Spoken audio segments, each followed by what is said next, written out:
Hi students, I am Dr. Sandeep Kumar, Professor in Department of Management Science, Tecnia Institute of Advanced Study, Delhi.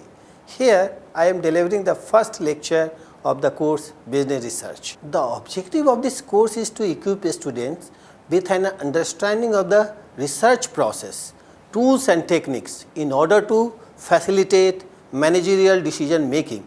The quest for knowledge is never-ending process, and its simplest form, it is called research. The world has evolved as a result of consistent effort to discover new things. In the current times, research has become an organized and specialized field. Newer methods to conduct research have come up. However, whatever the field in which research is being carried out, the research methodology parameter remains the same. This lecture provides an insight into the basic research concept. Research is a search for knowledge. It is a scientific and systematic search for information on a specific topic. It is an art of scientific investigation. The purpose of research is to discover answers to questions through scientific procedure. It tries to find out answer only of those questions of which the answer can be given on the basis of available facility. Research is composed of two words, re and search, which means to search again and again. It is also search for new facts or modify older ones in any branch of knowledge. Research means to observe phenomena again and again from different dimensions. It is oriented towards the discovery of relationship that exist among different phenomena of the world in which we live. Here is some definitions by research experts. As per Clifford Woody, research is defining and redefining problems, formulating hypotheses, collecting, organizing and data interpretation, and reaching conclusions, and testing the conclusions to determine whether they fit the formulating hypothesis. As per V. Redman and A.V.H. Moody define research as a systematized effort to gain new knowledge. The Encyclopedia of Social Sciences define research as critical and exhaustive investigation. As per George J. Morley defines research as the systematic applications of scientific method interpreted in its broader sense to the solution of social study problems. As per M. Stephenson defines research as the manipulations of things, concepts or symbols for the purpose of generalizing to extend, correct or verify knowledge, whether that knowledge aids in constructions of theory or in the practice of an art.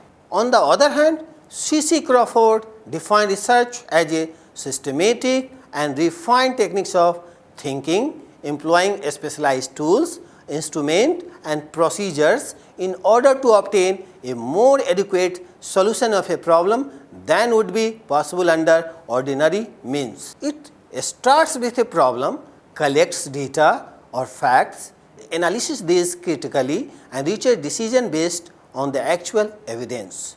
Research is thus an original contribution to the existing stock of knowledge making for its advancement. It is the search for knowledge through objective and systematic method of finding solution to a problem. The term research refers to the systematic method consisting of problem statement, hypothesis formulations, data collections, data analysis and reaching certain conclusions either in the form of solutions towards the concerned problem or in certain generalizations for some theoretical formulation. Now, it can be concluded that research involves definitions of the problem, second point, hypothesis of formulation, third point, data collection and analysis, fourth point, relate finding to existing theories and hypotheses formulated. Thus, research is a revisit on the earlier findings with the intentions of correlating them with newly discovered facts. There are some terminology associated with research methodology. First one is research. Research is a systematic process of identifying the problems, defining the problems, identifying the variables, indicators to address these problems, collecting, compiling, processing and analyzing data to assess the inherent characteristics of the phenomena under study. It is also to identify the objective basis for arriving at correct, reliable decisions.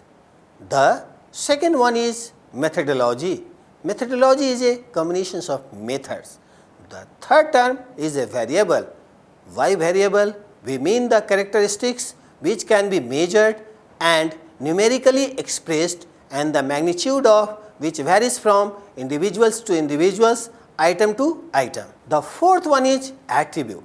The characteristics which cannot be expressed numerically but indicates a difference in the quality of the phenomena is known as an attribute. The fifth one is indicator. The indicator is the parameter, information, data on which cannot be collected directly but can be estimated based on the data or information collected on other variables and attributes. Operational definitions means assigning measurable criteria to the variables, indicators used in the research study. Now, I am here explaining the research objective. Research is primarily concerned with the production of knowledge. It is the process of discovering the unknown and rediscovering the known. A research can be conducted with any of the objectives in mind. The first one is to describe. To describe means a research can be carried out with the objective of describing a particular situations, event or individual. These researches are called descriptive research. Since these studies are about events that have already taken place, these are called ex post facto studies. The second point is to explore. A research can be carried out with the purpose of gaining into unexplored areas. Such research is termed as exploratory research or formulative research. The third point is to establish causal relationship.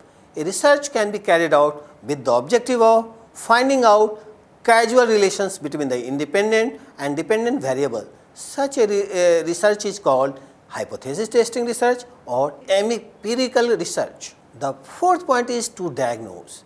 When a study is carried out with the objective of finding out how frequently a particular event is associated with other event, then it is termed as diagnostic research. The fifth point is to acquisitions of knowledge. A research can be carried out with the objective of adding new knowledge to the existing store and to find out the truth which is hidden, which has not been discovered yet. The sixth point is to identify the problem. Research can be carried out with the objective of identifying problems and seeking the answers by applying scientific tools or procedures. The seventh point is to identify and define opportunity and problems. A research can be carried out with the objective of identifying and defining opportunities and problems. The eighth point is to establish a relationship between different variables. A research can be carried out with the objective of establishing relations between different variables. The ninth point is to formulate a hypothesis. A research can be carried out with the objective of formulating a hypothesis, collecting the data, analyzing the facts and reaching the certain conclusions. In these sections, I am discussing general characteristics of research. Research is directed towards a problem. It formulates a problem and then tries to find an answer by following a systematic procedure. The second characteristic is it demands accurate observations and description. The third one is research is purposive. The fourth characteristic is it gathers new knowledge and brings to forefront unexplored and explained phenomena. The fifth point is research involves gathering new data from primary and secondary data for a new purpose. Sixth point is research activities are carefully detailed and clearly outlined through a research design. The seventh characteristic is research is carefully recorded and reported. Eighth point is research must have expertise or deep knowledge about subjects. Ninth point is research is a systematic and defined technical process and employs specialized tools, instrument and procedures. The 10th point is it is more formal and intensive process of carrying on the scientific method of analysis. The 11th point is research requires courage. Last point is research eliminates personal feelings and bias from research activities. Now, in this section, I will discuss the functions of the research. There are two important functions. The first one is the function of research is to add to making a decision concerning the refinement or extensions of knowledge in a particular area. The function of research is also to improve the learning and so development of more effective technique. Now, here I will discuss the types of research.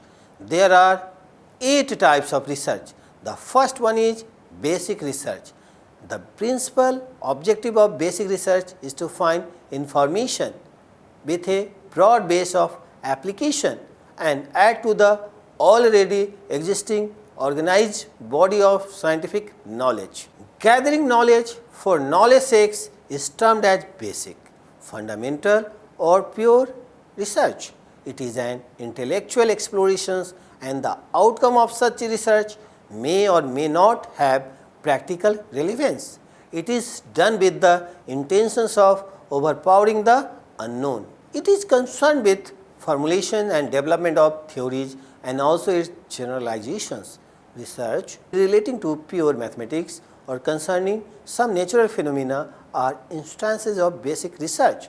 The studies focusing on human behavior also fall under the category of basic research. The second one is applied research. The principal objective of applied research is to find a solution to some critical practical problem. An attempt to find a solution to an immediate problem encountered by a firm, an industry, a business organization or society is known as applied research. Researchers engaged in such researches aim at drawing certain conclusions confronting a concrete social or business problem. It is termed as need-based research having high practical relevance. It is specific in nature and result-oriented. It is driven by a specific aim. The third one is quantitative research. Quantitative research relates to aspects that can be quantified or can be expressed in terms of quantity. It involves the measurement of quantity or amount. It is applicable to phenomena that can be expressed in terms of quantity. Various available statistical and econometric methods are adopted for analysis in such research, which includes correlations, regressions and time series analysis. The fourth one is qualitative research. Qualitative research is concerned with qualitative phenomena. It is concerned with qualitative phenomena generally involving a study of human behavior. It is important in the behavioral sciences where the main aim is to discover the underlying motives of human behavior. Such a research tries to measure the attitudes and opinions of the people using the techniques of interview and observations. Attitudes or opinion research designed to find out how people feel or what they think about a particular subject or institution. This type of research aims at discovering the underlying motives and desires using techniques such as word association test, sentence completion test, story completion test and similar other projective techniques. The fifth one is empirical research. Empirical research exclusively relies on the observations or experience with hardly any regard for theory and system. Such research is data-based, which often comes up with the conclusions that can be verified through experiments or observations. This is a data-based research in which primary data is collected and the data is analyzed and the subject to hypothesis testing.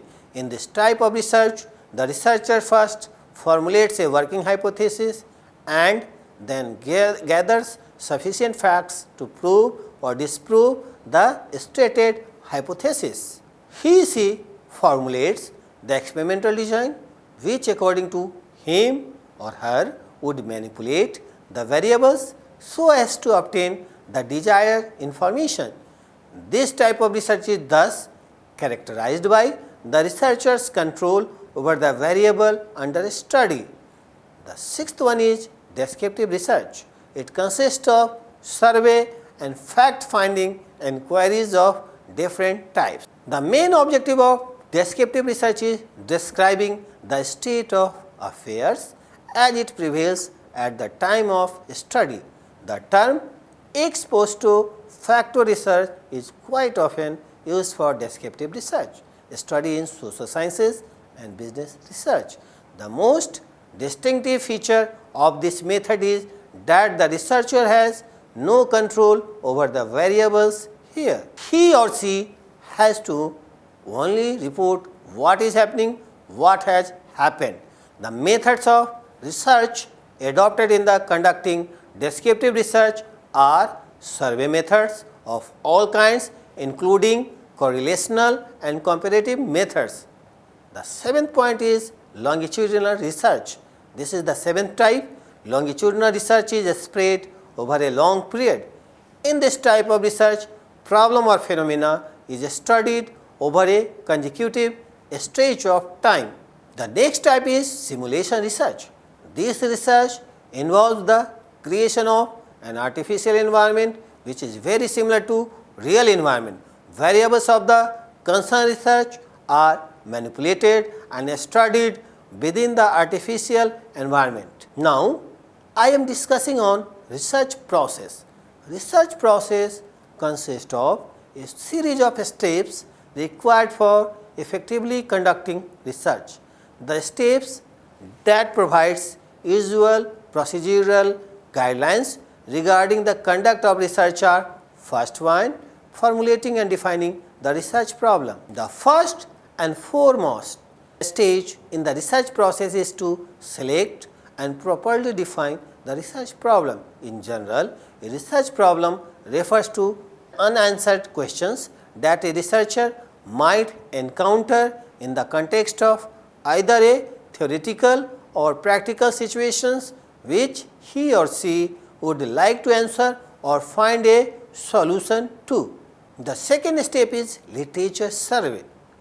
Once the problem is formulated, the researcher should undertake extensive literature survey connected with the problem. For this purpose, journals and published or unpublished bibliographies are the first place to go to. Academic journals, conference proceedings, government reports, books, etc. must be tapped depending on the nature of the problem. In this process, it should be remembered that one source will lead to another. The third step of developing hypothesis is: after extensive literature survey, researchers should state in clear terms the working hypothesis or hypothesis. It is working hypothesis is called tentative assumptions made in order to draw out and test its logical or empirical consequence. Hypothesis should be very specific and limited to the piece of research in hand because it has to be tested. The role of hypothesis is to guide the researcher by delimiting the area of research and to keep him on the right track. It is also indicates the type of data required and the type of methods of data analysis to be used. The fourth step of research process is preparing the research design. After formulations of the research problem, researcher will require to state the conceptual structure within which research would be conducted. The function of research design is to provide for the collection of relevant evidence with the minimal expenditure of effort, time and money. But how all this can be achieved depends mainly on the research purpose. Research purposes may be grouped into four categories: descriptions, diagnosis, explorations and experimentations. The fifth stage is determining sample design. A sample design is a definite plan determined before any data are actually collected for obtaining a sample from a given population. Samples can be either probability samples or non-probability samples. In probability samples, each element has a known and equal chance to be included in the sample. Probability samples are those based on simple random sampling, systematic sampling, stratified sampling and cluster sampling. In a non-probability samples, each element does not have a known and equal chance to be included in the sample. Non-probability samples do not allow the researcher to determine this probability. Non-probability samples are those based on convenience sampling, judgment sampling and quota sampling techniques. The sixth steps of research process is data collection. In any research concerned with real life problem, it is often found inadequate data and hence it becomes necessary to collect appropriate data. There are several ways of collecting the appropriate data, depends upon nature, objective and scope of the research and also the time and money constraint of the researcher. Primary data can be collected through either experiment or survey. In case of survey, data can be collected by any one or more methods like observations, interview, questionnaire, etc. The seventh point is executions of the project. Adequate and reliable data collection depends upon the systematic executions of the project. It can be found that the data collected through a structured questionnaire can be easily processed. There should be proper selection and training of interviewer in case of data collections through interview method. Proper steps may be taken to ensure that the survey is under statistical control so that the collected information must be in accordance with the predefined standard of accuracy. In case of non-cooperation from respondent, some suitable methods may be designed. The eighth step is data analysis. Data analysis requires a number of closely related operations that include coding, tabulations and then drawing statistical inferences from raw data. Through coding, categories of data are transformed into symbols that may be tabulated and counted. Editing is the procedure that improves the quality of the data for coding. Tabulation is a technical procedure wherein the classified data are put in the form of tables. Analysis work after tabulation is generally based on the computations of various percentages, coefficient, etc. by applying various well-defined statistical formula. In the process of analysis, relationship or differences supporting or conflicting with the original or new hypothesis should be subjected to tests of significance to determine with what validity data can be said to indicate any conclusions. The ninth step is hypothesis testing. After data analysis, hypothesis is tested if the research is of empirical type. The hypothesis may be tested through the use of one or more tests such as chi-square test, t-test, f-test, etc. depending upon the nature and object of research inquiry. Hypothesis testing will result in either accepting the hypothesis or in rejecting it. If the researcher had no hypothesis to start with, generalizations established on the basis of data may be stated as hypothesis to be tested by subsequent researches in times to come. The 10th step is generalizations and interpretations. If a hypothesis is tested and upheld several times, it may be possible for the researcher to arrive at generalization, that is, to build a theory. As a matter of fact, the real value of the research lies in its ability to arrive at certain generalizations. If the researcher had no hypothesis to start with, he might seek to explain his findings on the basis of some theory. It is known as interpretations. The process of interpretation may quite often trigger off new questions, which in turn may lead to further research. The 11th point is preparation and presentation of the report. Finally, the researcher has to prepare the report of what has been done by him. Report should be written in a concise and simple language, avoiding vague expressions. Chart and illustrations in the main report should be used only if they present the informations more clearly. In the report, calculated confidence limits and the various constraints experienced in conducting research operation must be mentioned. Significance of the research. The first significance is research leads to discovery and innovations. It helps to discover unknown, whether it is concerned with physical world or social world. It holds a promise of growth. The second significance is the research inculcates scientific and inductive thinking. It leads to innovations and serve as a useful aid to the social, government and business organization in decision making. It inculcates scientific thinking and promotes the development of logical habits of thinking. It provides the basis for government policy initiates in our economic system. The third significance is research in solving various operational and planning problems. Research has its special significance in solving various operational and planning problems of business and industry.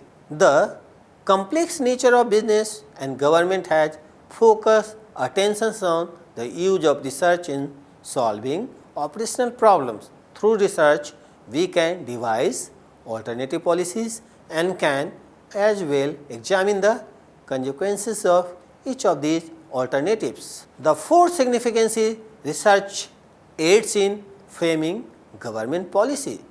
The annual budget of the government stating the expected revenue and expenditure is drawn after a thorough analysis of the government activities. The monetary and economic policies are framed after a research into economic trends of the domestic market as well as the global market. The fifth significance is research facilitates decision making.